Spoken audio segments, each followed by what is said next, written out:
Hello, everyone, and welcome to Talk Nerdy. Today is Monday, July 1st, 2024, and I'm the host of the show, Cara Santa Maria. And as always, before we dive into this week's fascinating episode, I do want to thank those of you who make Talk Nerdy possible. Remember, this show has been on the air for 10 years, and the way that we keep the train on the tracks is really from the support of giving individuals just like yourself. The ad landscape has completely dried up with podcasts, and this is now a group effort. I rely very heavily on the incredible production work of Noelle Dilworth and also on my editors. And it's just, I have to pay them. It's the only way to keep this thing going while I'm continuing my psychology fellowship and doing everything else I'm doing. And so I'm really grateful that you helped me make those ends meet, make sure that I can pay the people who need to be paid so that we can keep producing this show. I'm also grateful that you keep listening every week. So if you're interested in pledging your support, all you've got to do is visit Patreon, that's patreon.com/talknerdy, and you will learn more about how you can pledge any dollar amount you'd like. Even $1 on an episodic basis. This week's top patrons include Anu Baravaj, Daniel Lang, David J.E. Smith, Mary Neva, Brian Holden, David Compton, Gabrielle F. Jaramillo, Joe Wilkinson, Pasquale Gelati, and Ulrika Hagman. You guys are well known at this point. Thank you, thank you, thank you. All right, let's get into it. I am so excited because this week I had the opportunity to chat with Dr. Cady Coleman. And if you know Cady, you know that she's a former NASA astronaut and retired Air Force colonel. She spent more than 180 days in space, which she accumulated during 2 different space shuttle missions and a 6-month expedition to the ISS, the International Space Station, as the lead robotics and lead science officer. She also has a fascinating background. She does a lot of public speaking, and now she has written a book, which is very exciting. Her book is called Sharing Space, An Astronaut's Guide to Mission, Wonder, and Making Change. So without any further ado, here she is, Dr. Cady Coleman.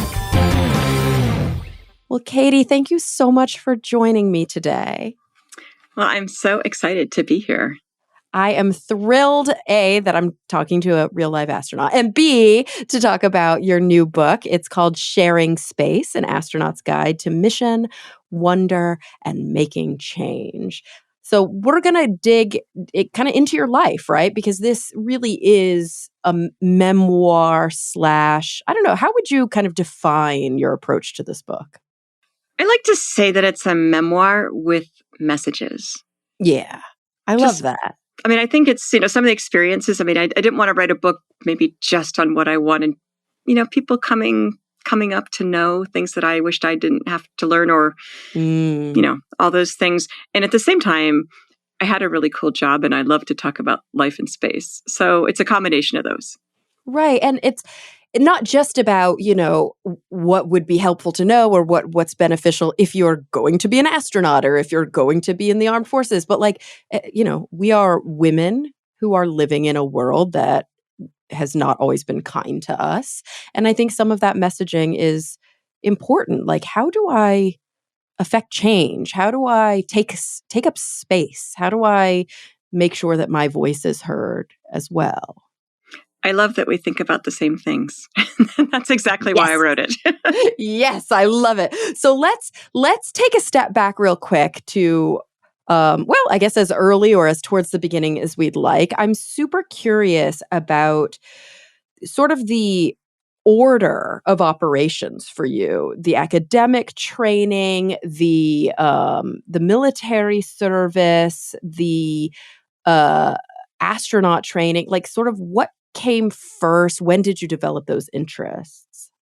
Well, people often think that getting to a job like this is like there's a straight path and that there's a straight path to like every job. And I would say there's actually not a straight path to any job, really.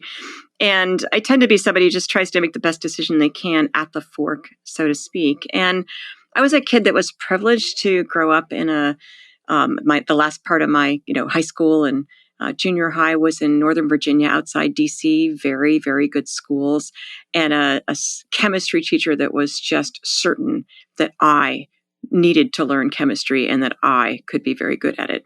And, and there was really no taking no for an answer there.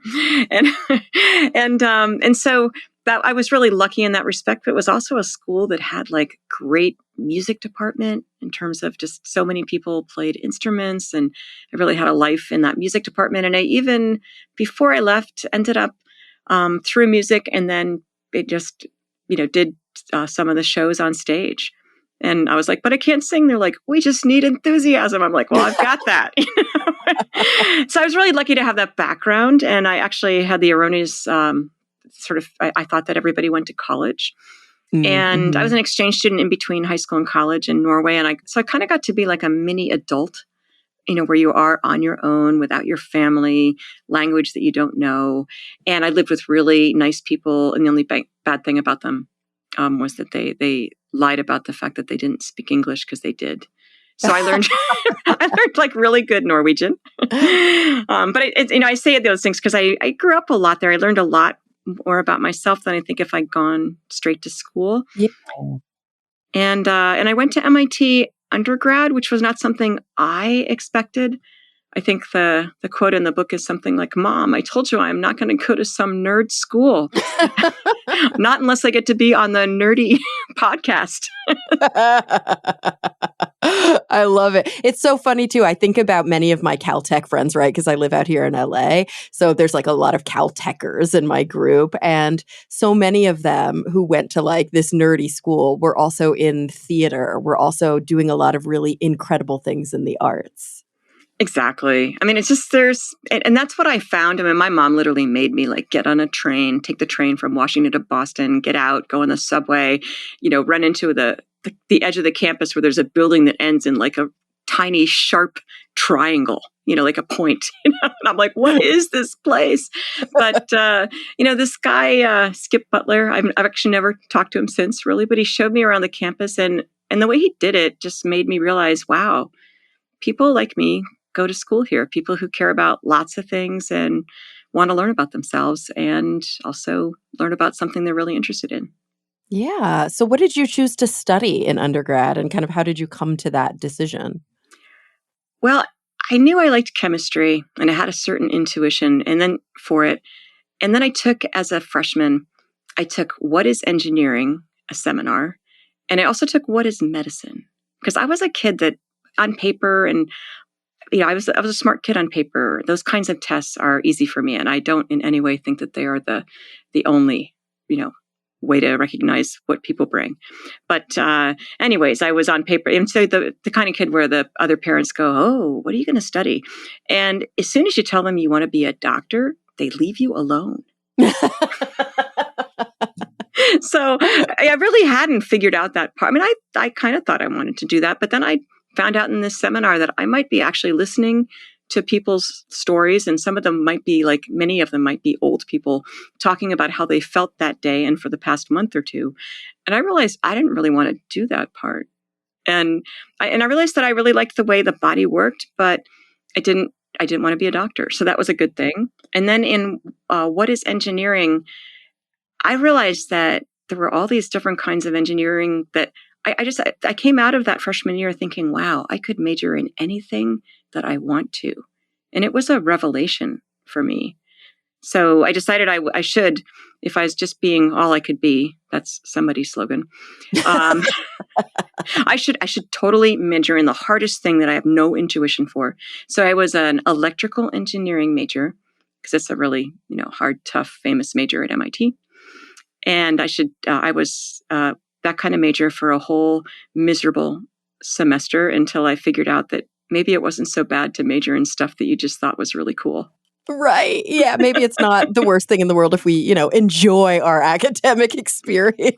Exactly. And so chemistry came back calling. It did. It did. And it doesn't mean you have to be with something that you have an intuition for, but I thought it was interesting, and I was studying it with people who were interested in it.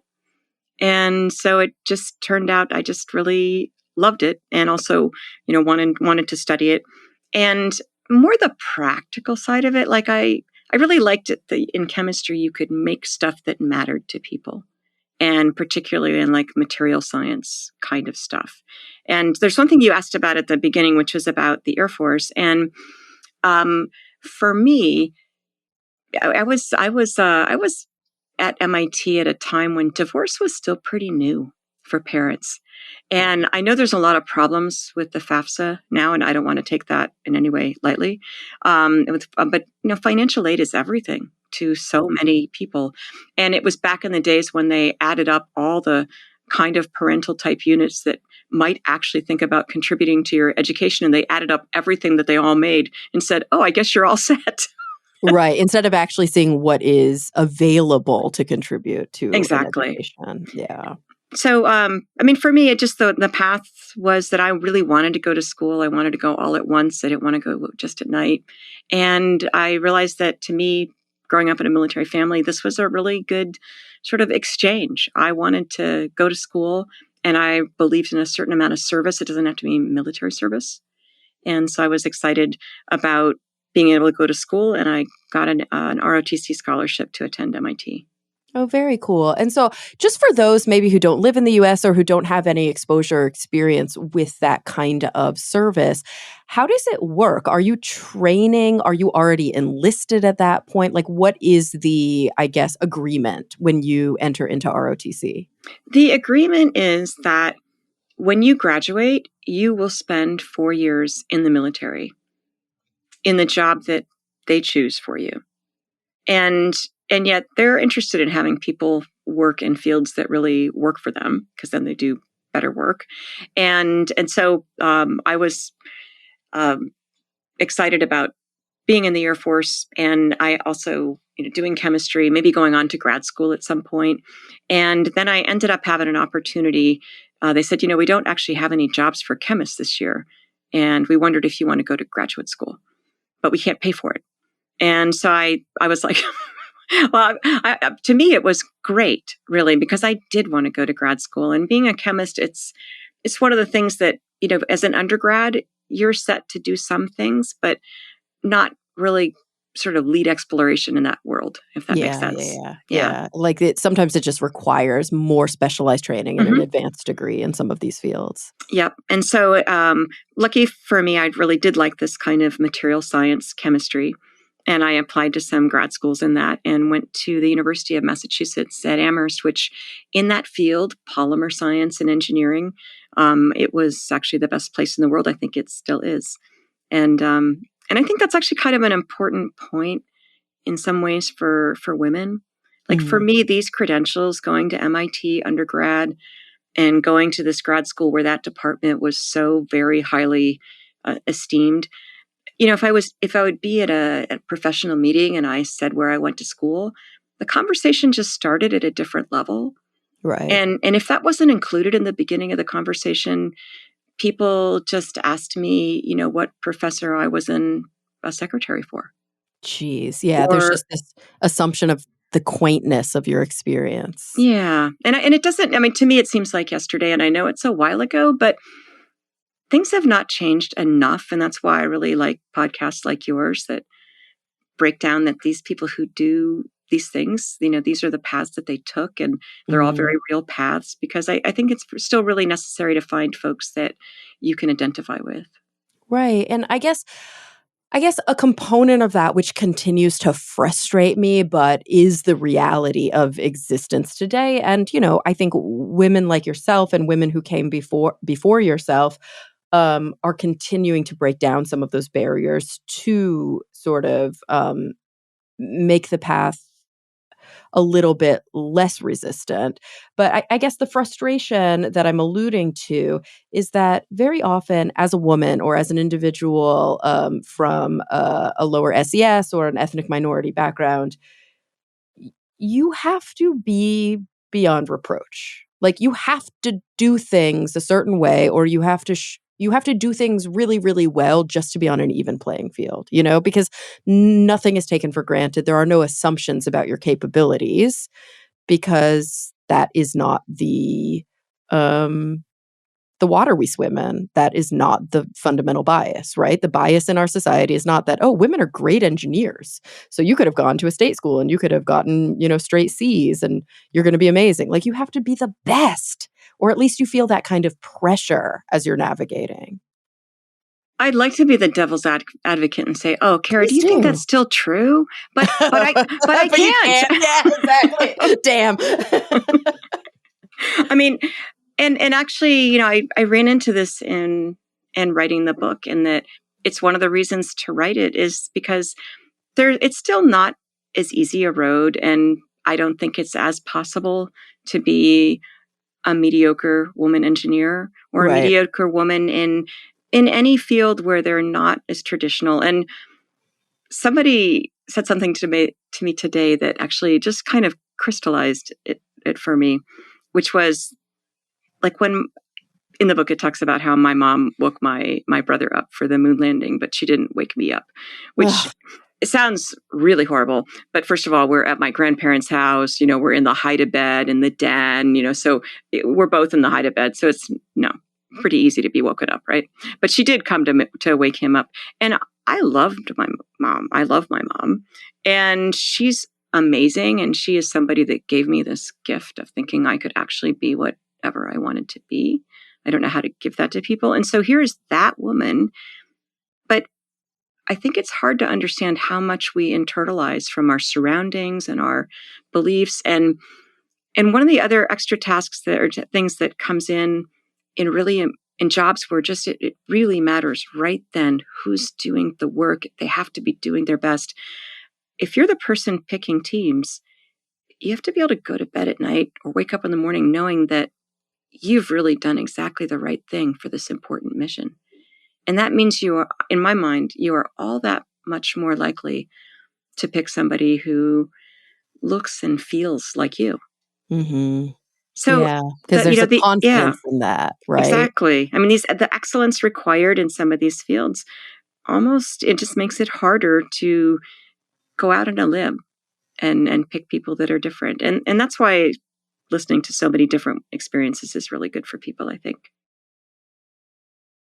And I think it's such an important description of, I don't want to say an era because it's still the case today, but of the, we often kind of throw terms around like of the patriarchy or of, I like to talk about the water that we swim in, right? And the kind of biases that are so fundamental. They're not natural, right? Mm-hmm. They're not essential, but they are so prevalent that we internalize them and don't even recognize them. Like you said, your mother was a woman who supported you, who really did believe that you could be anything you set your mind to. But at the same time, it did not cross her mind that you would want to observe this when, Exactly. of course, your brother would. And I think about so many examples of that. One that comes to mind just yesterday, I was, like doom scrolling on social media, and I saw a post from a woman who was saying that, statistically speaking, when you look at clothing, children's clothing, and there's all sorts of like sexist problems with children's clothing, but one that stood out to her was that clothing that has animals printed on it, by and large, when the clothing is marketed towards boys, the most common animals are things like dinosaurs and lions and bears and wolves.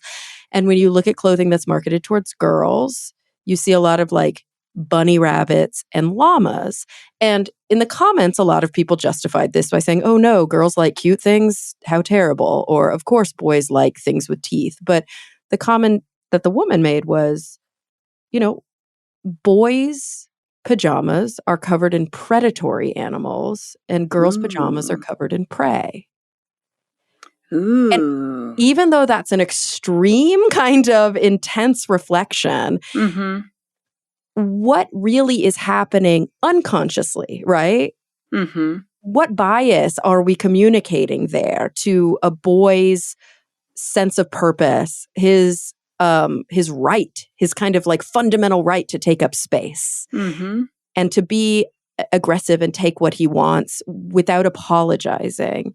And what message do we send to girls who are required to make sure everyone around them is very comfortable, make sure that they're treading lightly, make sure that their entrance into spaces that have not historically been for them doesn't ruffle too many feathers, doesn't, make anybody so uncomfortable that they're no longer wanted.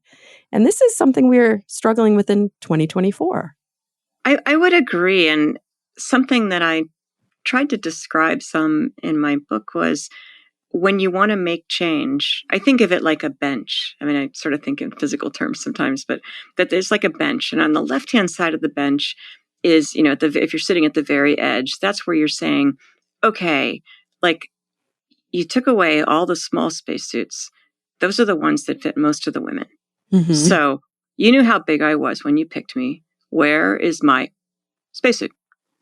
Right? Yep. And there's arguing involved, and there's being right and having irrefutable proof and all those things. Those are things I'm not actually so great at.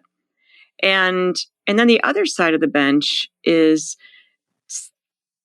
deciding that if I'm going to change this landscape, I have to speak to people in a language that they can understand. Right. Which is often just doing the work itself, that they go, oh, she's doing the work. Or plus, she went to those places where they expected her to do the work and she graduated nicely. So maybe we can look at her, right?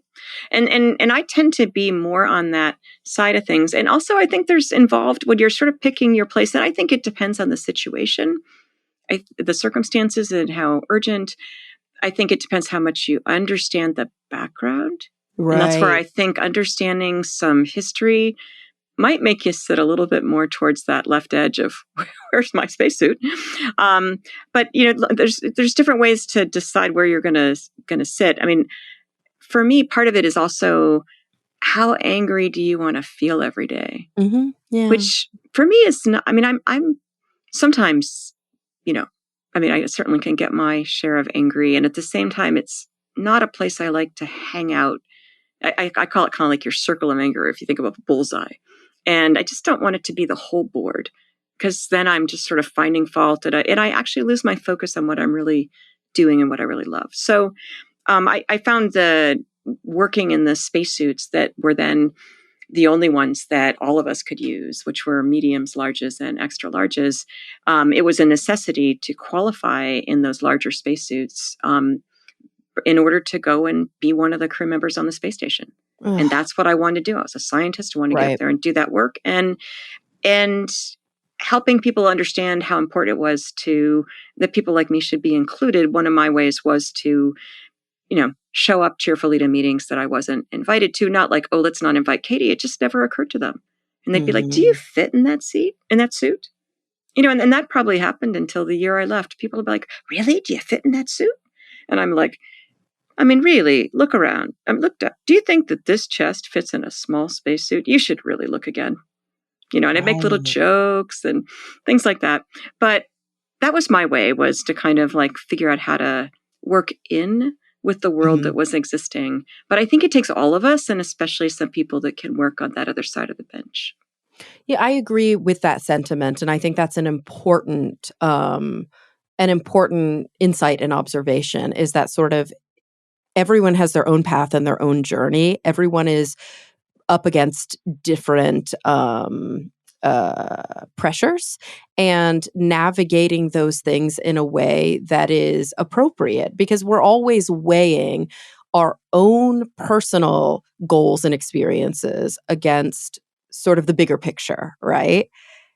And I think it's the point that you made about anger is such a meaningful, really from a personal standpoint, like anybody listening to this can really relate to it. And I see huge parallels with the work I sometimes do around anxiety. It's not uncommon for a lot of people to carry a lot of stress and anxiety in life, especially about things that they cannot control. And the justification is often that we are envisioning different scenarios so that we're more prepared for what may come. But ultimately, we know that sitting in your anxiety does not change the outcomes that you can't control anyway. All it does is chip away at your ability to experience joy. And I think anger does something very similar. if you cannot control the outcome, it's like I often go back to the serenity prayer, but because I'm secular, I take like all the God stuff out of it. But this idea of affecting change, really finding the strength and the courage to affect change where you can do that, knowing where it is going to be futile or potentially hurt you, or just you don't have control over that situation because that is how things played out. And having the wisdom to know the difference between the two, that's a really important life lesson. This counseling session has been really helpful to me, Kara. And I'm not kidding. We're all. Can we just let out that we're exactly 7 days from the launch of my book? Oh, wow. So we're recording this with a lot of stress on your shoulder. Yeah, a reasonable amount. Yeah. Oh, yeah. A reasonable amount. Oh, it's so interesting. And I think it's so it's so funny that you say that, because so much of your writing really does take that approach, right? It's like, this was my experience. These are some of the things I was up against. These are some of the joys that I had in my life. And also, you're on your own journey and your own path, and maybe these insights can benefit you a little bit. Mm-hmm. I tried. I love that so much. When you think about the major themes that you really did sort of think about, that you tried to include in the book, the big takeaways that you hope maybe young women might take away, or maybe young men might take away, or older adults who are reflecting on their lives, what are some of those important takeaways that you maybe you went into it hoping to really describe them, or maybe after the fact you recognized that these were the themes that sort of came about? Well, it's definitely an evolving kind of process for me. And, there's people that I meet in my career and things like that. And then I have a 40-year-old son, and I have a 24-year-old, or almost 24. And so I'm actually hopeful, and I did actually make them and their friends read this book, and and I got great comments from both men and women, and my younger son's roommates liked the book. At least they said they did. Maybe they had to say that, but I don't think so. Actually, they had constructive criticisms as well. And so I am hoping that it appeals, that people find something for them. I think just starting with the title, Sharing Space. I mean, on one level, it was just so important to me. I felt very lucky to get to do these things and to be in these amazing places and feel this way and have these views and realize that you're sort of representing a lot of people, and yet also taking a little piece of that for yourself. And so sharing space, there's a lot about sharing space, not just the stories, but some of the situations that I encountered, there were definitely people who shared their space with me. One of the original women astronauts, the first group of the astronauts that had women in it, and she was on the selection board, and came up to me at the end of the week when we're at a happy hour where you're really just meeting people, quote unquote. I mean, of course, it's a test, right? Mm-hmm. but she took me aside, and she just said, "Cady, I want you to understand that this is a job you might not expect it, but this is certainly a job you can have a family in. And you may not even be thinking of that, but I just want to make sure that you know that you can. And several of us do. And we help each other, and the other astronauts are family as well." And so, by doing that, she made that bridge. But then there's also, I think there's a special kind of category of person who is part of, I don't want to say the old guard, but the group that makes decisions. They are a person who is considered to be one of them, considered to be someone that they respect. Mm-hmm. And yet they also are a person that somehow has a little extra X-ray vision and can see the potential in people that others can't. I mean, there was some training that was going on, and the trainers said, "Oh, those astronauts, they cannot be trained." And this was actually Chris Hadfield is a Canadian astronaut, and he said, "Well, can't be trained in the way that we're training them. So let's look at Right. that, and let's use them to understand how else should we be training people." And so reaching out to, and those just happened to be women, but it was actually said about some men as well. And so he and there's some others like him where there was picking, we're all astronauts, but in between flights, we all have different jobs and maybe a series of them to both understand the scope of the work that we do, but also the people who support us and what the whole organization is about. And also to kind of just help engineering teams that are designing things for space, giving them some advice about, well, we wouldn't actually use that if it's that big. We would never use that. So it's, we have all these different jobs. And one of them is working in mission control. And I wanted to do that. And this person ended up, they were like, Cady, mission control, she talks a lot. And the response from this person who supported me was, well, listen, I mean, first of all, we're going to have the space station, and it's not the same as these short missions where Roger and copy are going to be enough. Right. And, people are going to be living up there. People are going to be practically living in mission control. But the biggest thing is that we build bridges between these worlds. And when we don't, there are chasms that all of us fall into, and the mission suffers. And Cady is a bridge builder. And, so different people, and I think I just like to thank, some of those people, and I think a lot of them know who they are, but look for those people that are kind of, you realize that they see you, and they might need some help figuring out how they could help you. And I wouldn't hesitate to just go over and say, I see you watching my training. Do you have any suggestions for me? And, and because I think that you don't always know that there's people out there that could help. 100%. And I think we spend an awful lot of time mentalizing other people's thought processes Ooh, what does instead of that mean? just, let's say somebody is watching you training. And it's a woman that you really respect and look up to, and, who has a wealth of information, or a man, obviously, who has a wealth of information, and they make a face or they look away at a certain time. And you notice these things. And instead of spending mental energy going, oh, they were disappointed then, and oh, I could really tell that they thought that I was doing this when I wanted to do this. Ask them. Talk to them. Awesome. Right? Like, you don't have access to what's in their brain, and anything your mind invents is probably pretty far from the truth. So what brilliant advice you just offered to build those bridges and to encourage those conversations. Very often somebody they may be holding back, like resisting telling you the things they want to tell you because they don't want to offend you, or they don't know if it's appropriate, or welcoming those conversations. Exactly. And yeah. I mean, giving feedback is, I think it's tricky. And especially if it's, feedback, somebody might not like to have. And actually, one of my favorite examples from the mission is Scott Kelly and I were assigned together. And apparently people were like, how's that going to be being up there with Cady? And I'm kind of offended that nobody asked me. Right. Right. I'm like, hey, but I mean, he is a person who can be a few words. And I think, I wasn't like, oh no, I'm going up there with Scott. I mean, I didn't care. And I just figured, we all find these ways to sort of find each other, so to speak, and it would just work out.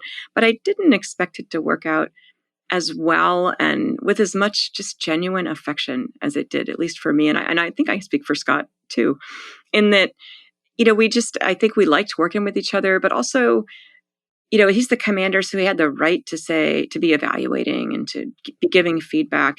And one particular story where he said, Cady, I've been watching you. And, I know we're still in the first, couple weeks of the mission, and you'll get faster, but I noticed that you are slow at the beginning of things. You're really fast in the middle of a task. And then you're slow again at the end. And I think it's because here we are, everything's weightless, and you're trying to unpack the experiment. You try to put everything in the perfect place. And I see you kind of looking for that perfect place. And then at the end, you have to look around and make sure you haven't forgotten anything. And it all takes time. And I can't tell you how you should fix this, but I had a thought that what if you just say, okay, on Wednesdays, everything goes on the left, and just, it may not be optimal, but just, store stuff in the same direction so you don't have as many places to search. And I was like, oh, great idea. And the thing is that I knew I was slower than I wanted. I'd look at the timeline. I'm like, oh no. And they actually give us extra time those first few weeks to get acclimated. And if he had just said, Coleman, why does it take you so long to do things? Right. It would not have been helpful because I already knew and I would have just felt worse. So Yeah. he was like the king of non-judgmental feedback. And I think that that is a really great goal. And I think that you can partly figure out how to do it by asking for it yourself, which I did quite a bit. And I think you end up, it's kind of like a gift to people to go, listen, I want to hear what you have to say. It may be that you want to say, I have to start again. That's okay. This Mhm. mission is important. This task is important.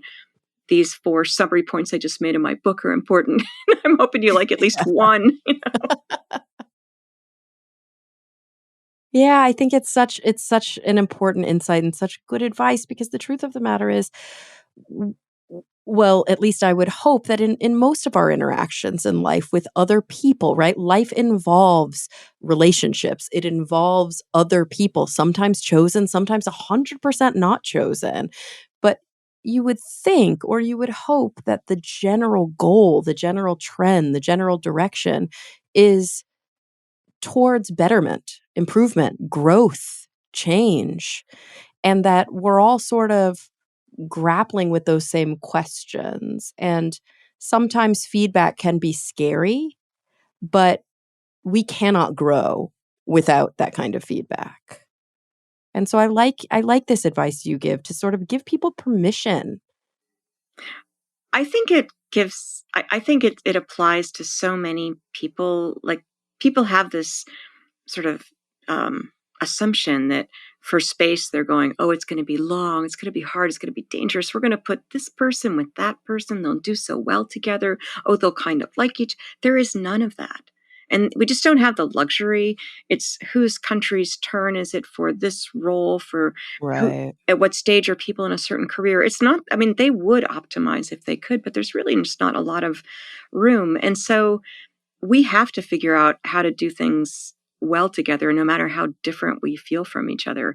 And I like that idea of, you know, permission to have. I mean, you're basically by saying I'd love some feedback from you.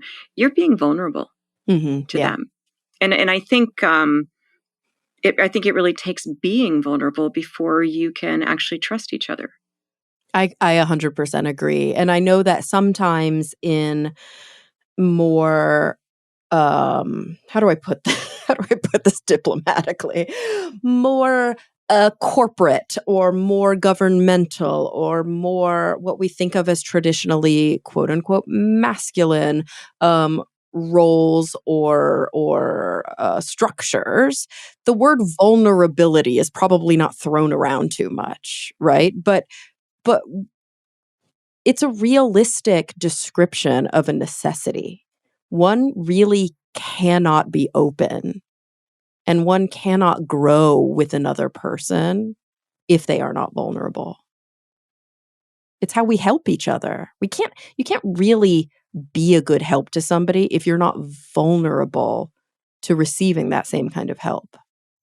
And I think there's different ways to show that. Mhm. It doesn't necessarily have to be like, I'm a mess. I'm relying on you. Right. Please help me. I mean, I do that sometimes, right?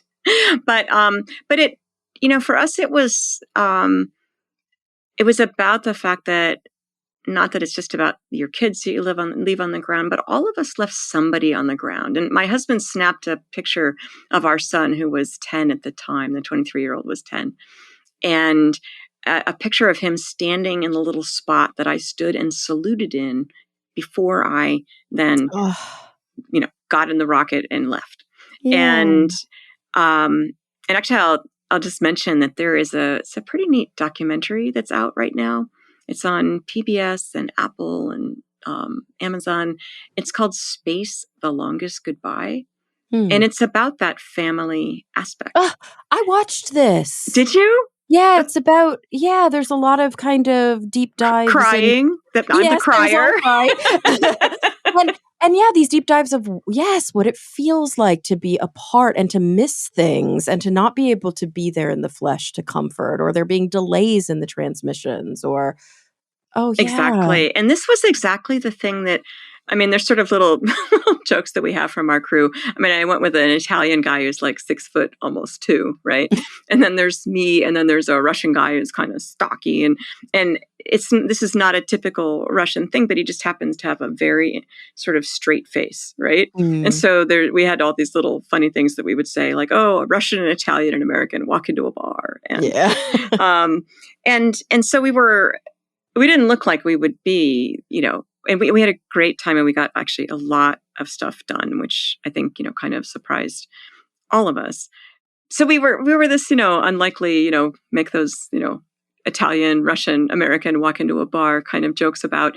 And at the same time, it came down to the fact that all of us missed and admitted to missing our friend, our folks on the ground, our kids, and as soon as I would ask Dima about his family, a different Dima came out. Yeah. And that's that vulnerability. And then because you've done that, you build some trust, and that's what gets you through some harder times. I 100% agree with that. That vulnerability, it doesn't, like you said, it doesn't have to be about crying. It doesn't have to be about being a mess and being like, I can't do this, I need help. Vulnerability is a show of humanity. It's a show of common emotional experience. Like, if somebody tries to operate, and I say tries very intentionally, tries to operate as if they do not feel, you will never feel safe around them. And that safety, I can imagine, when you are so far from home, is fundamental to your mental health. Like, your first time that you went up there, did you feel safe immediately?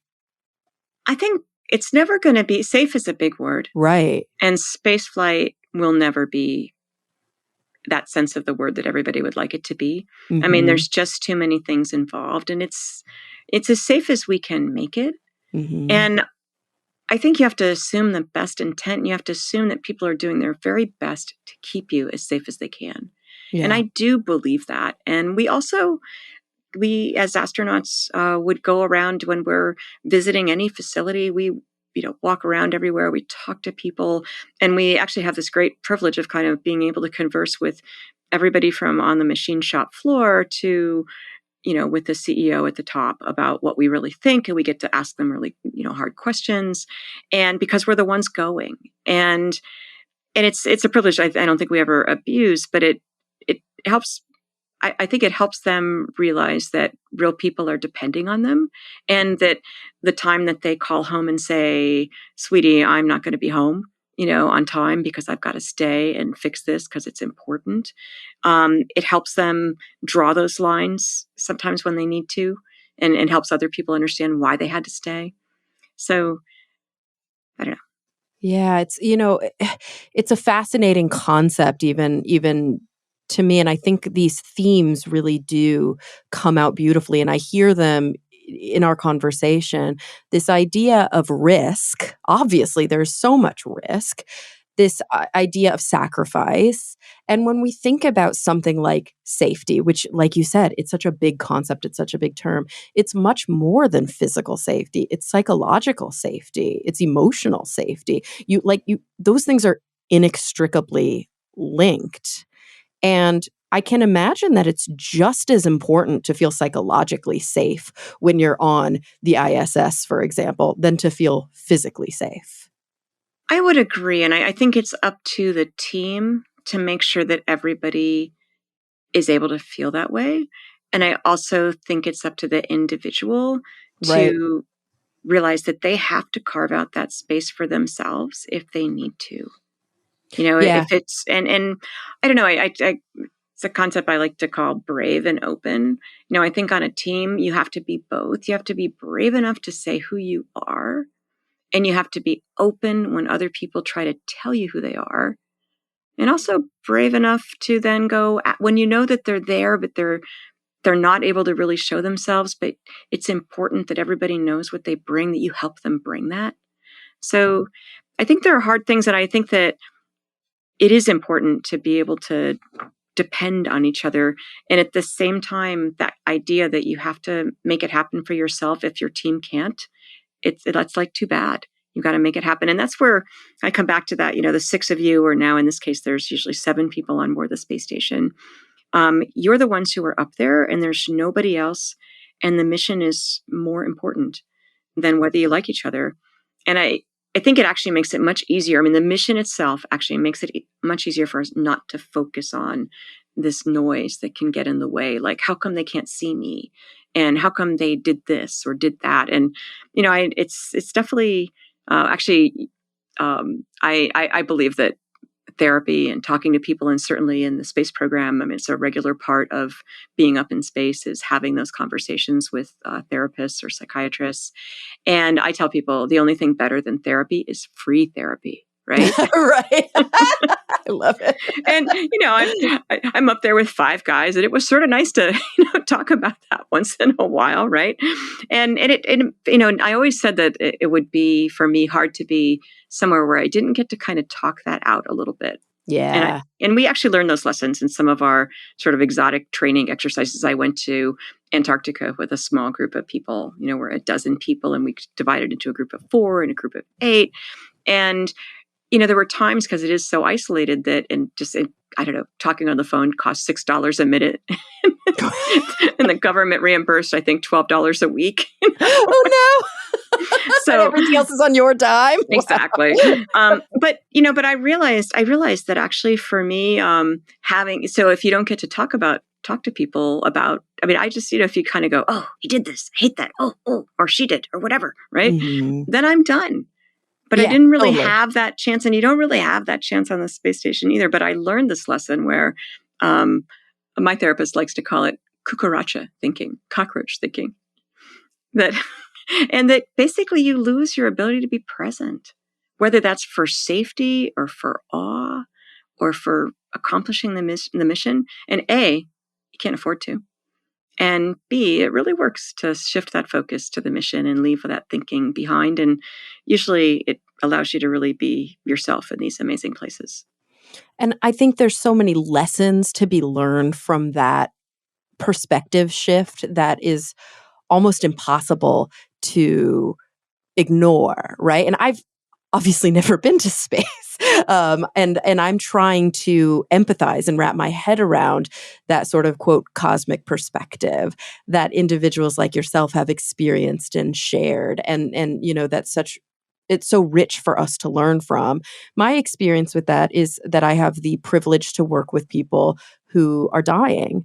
I work in a cancer center. I do therapy with individuals, many of whom are thriving, but a percentage of the patients that I work with are facing their own mortality. And what I find is it's like you can't afford to focus on the bullshit at that point. You cannot afford to care about frivolity. And I can see so many parallels there between the cosmic perspective and the sort of mortality perspective. Mm-hmm. It just shifts you into a priority of what really matters.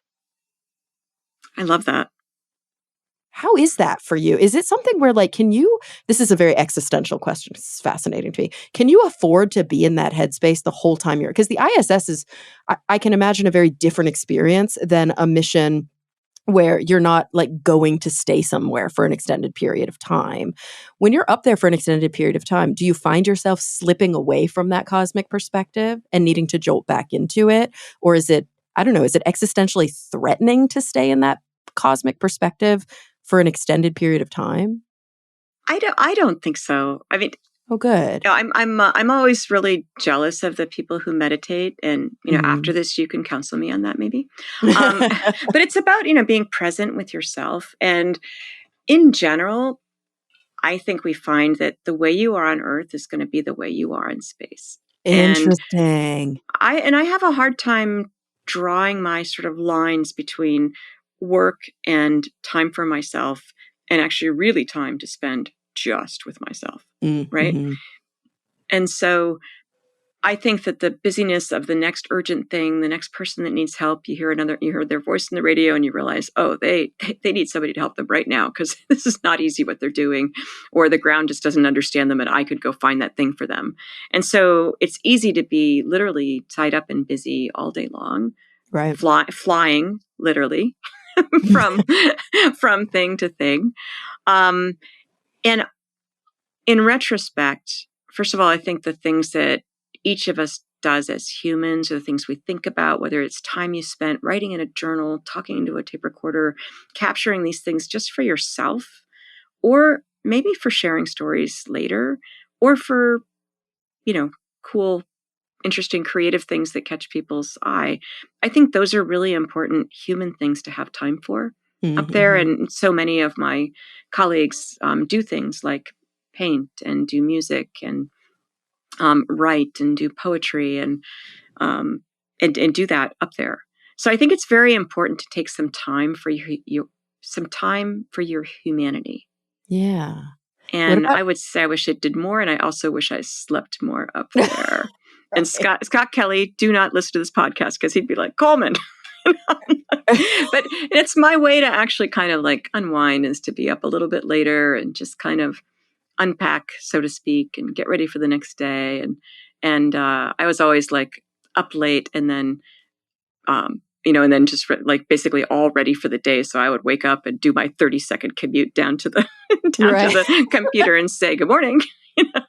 Oh, I love that. Did you find yourself often just like staring out the window? Absolutely. Ugh, And in dreadful. a way, I'm not the most visually observant person in the world. I mean, for different things. And I'm married to an artist, and he's a glass artist, but he also loves rugs. And there's times that we had a commuting marriage. So I'd come home, I'd be back, and he'd go, well, it's been 2 days and you didn't say anything. I'm like, is it another rug? They're all red. Right? I've learned to be sharper Sorry. about that. Yeah. But it was enthralling to look at the Mm. earth. Ugh, And it, in different lights at different, because we're like always in orbit, and then the earth is turning below us. So we go around the earth 16 times in a day. And so, we're seeing, you know Boston, and then Ohio, and then the Midwest, and all the way to California. And so it's this kind of, it's just, you see the world below you. And to me, the thing that really stuck out was the fact that certainly